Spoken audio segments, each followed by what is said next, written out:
Welcome. Thank you all for coming. Welcome to the first in a series of lectures regarding the history of the Order of the Fabulists, brought to you in part by the North American Pseudohistorical Society. Is anyone here familiar with the NAPS or the Order of the Fabulists? I see a couple yeses and a couple of hesitant maybes. Well, good. Hopefully you'll find this exciting as well as informative. Today's lecture regards the man many think of as the Order's true founder, Phillip Toland Simmondinger. A brief caveat before we begin. To preserve the narrative flow of today's presentation, I will refrain from citing the source of every fact. Also, due to the somewhat shadowy nature of the Order and its records, what we know has been drawn from several sources with varying degrees of reliability, including public record, personal journals, historical websites, and pure conjecture. I know a couple of you said you were familiar with the Order of the Fabulists, but for those of you who aren't, I'm just going to give you a little bit of background on them. The Order of the Fabulists exists today as a loose collective of pseudo-historians, raconteurs, creatives, metaphysicians, mythmakers, and truth-seekers, all collaborating in a geographical and cartographic survey of the Empire of Memory. Here we see on our left the current logo for the Order of the Fabulists. And the logo itself has had a long and varied history that's super interesting, but could warrant its own presentation in and of itself. And what we see here is the current embodiment of it. And on our right, we see several Fabulists engage in a peeling ritual.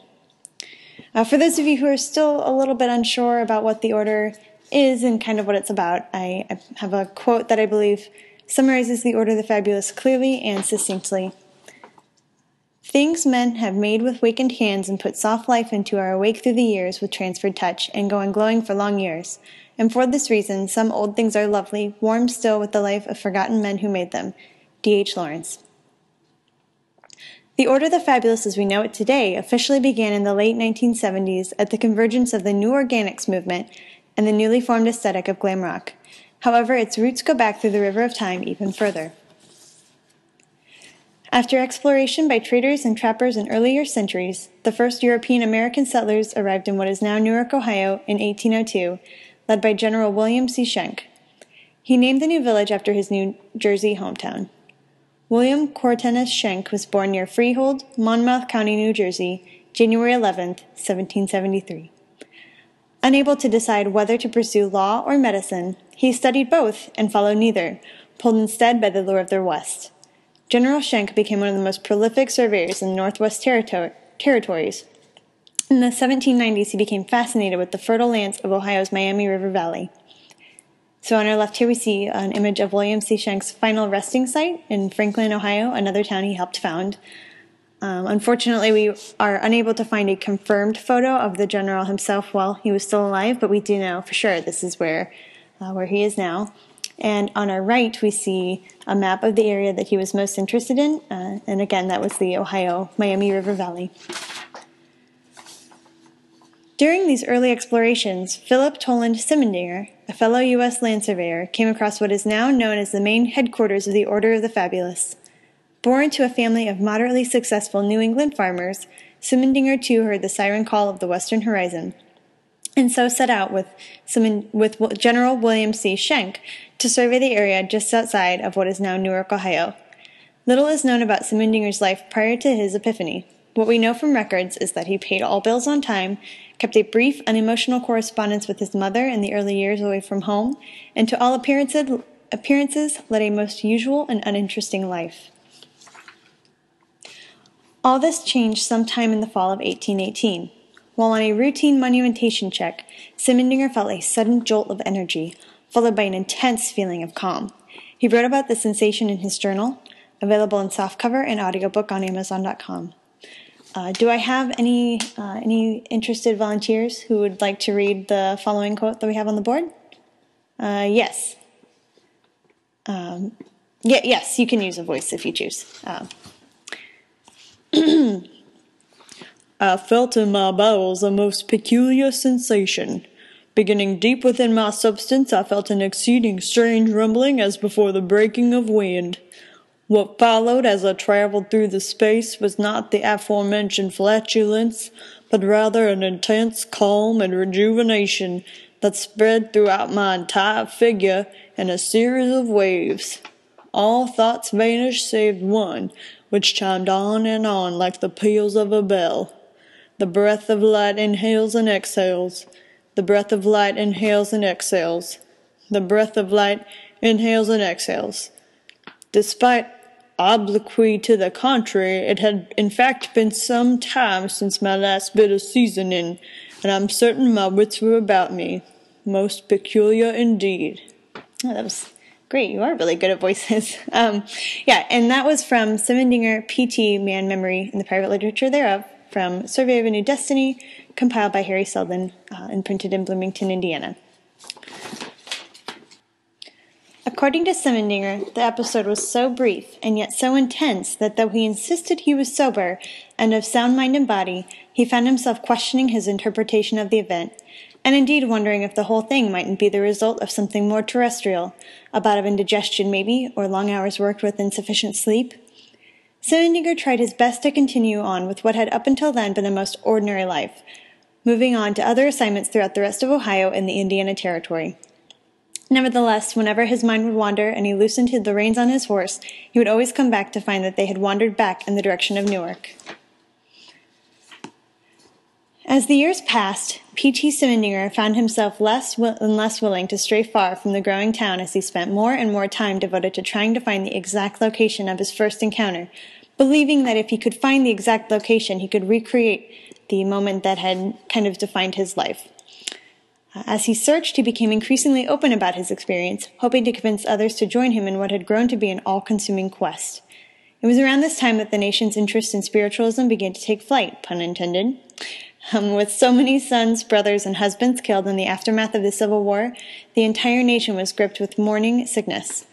With the advent of photography, and by extension spirit photography, Americans, most especially women, were grasping at any hint of contact with deceased loved ones. With this growing interest in the spirit world, Simmondinger was well received by the townspeople. Several of the town's women were seen with the erstwhile surveyor on sunny afternoons combing through weeds and fields, most notably the widow of Mr. Randolph W. Spragg, one of the town's leading industrialists. So here on our left we see an image by William Mumler, one of the most famous spiritualist photographers. And on our right we see evidence of spiritualism's popularity in America. It was so popular that there were even songs, such as the front cover we see here to a piece of sheet music called Spirit Rappings, that were kind of an homage to spiritualism.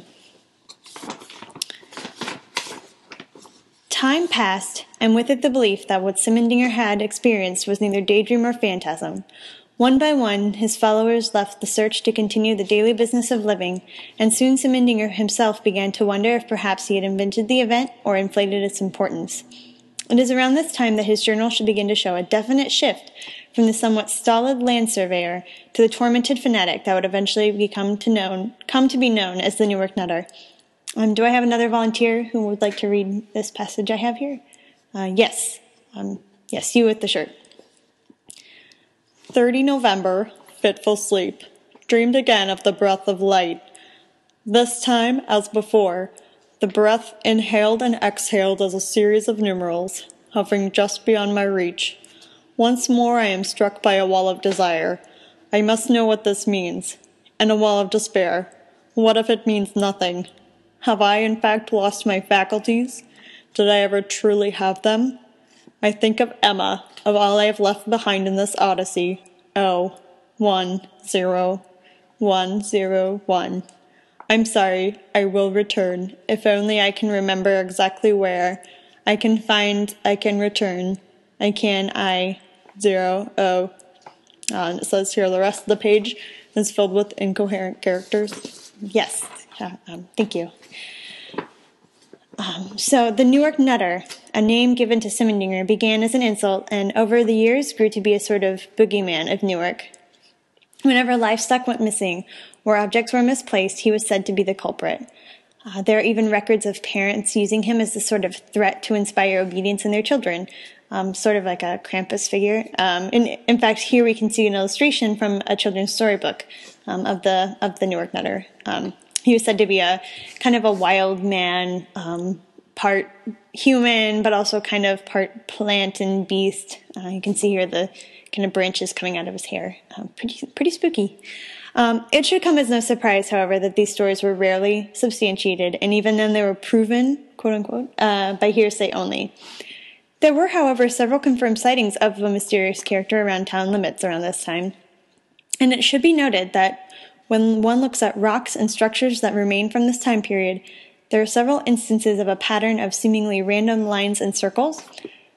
These patterns have been dismissed as idle vandalism or the result of a benign natural force such as animals, but when one compares these patterns to the incoherent mark makings in Simondinger's journals, there's a remarkable similarity between the two.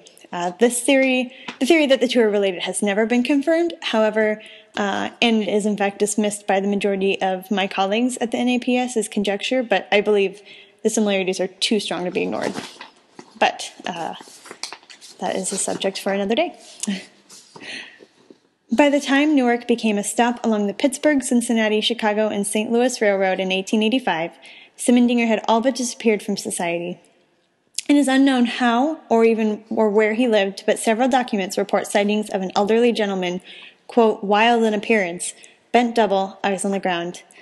The last sighting of Simmondinger occurred in 1875 during the beginning stages of the city's courthouse, which incidentally is regarded as one of the finest Second Empire-style courthouses in Ohio, and we can see it here on our left.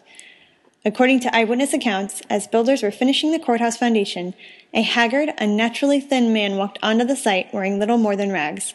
Though clearly unwell, the man walked calmly and straight back to the youngest member of the crew, Henry Williamson, seen on our right. The man pressed a collection of papers into Williamson's hand and said only, "We the mortal live and breathe beyond the text," before turning and walking slowly out of town. The stack of papers were later found to be a collection of Simmondinger's personal journal pages, drawings, and notes from previous surveys.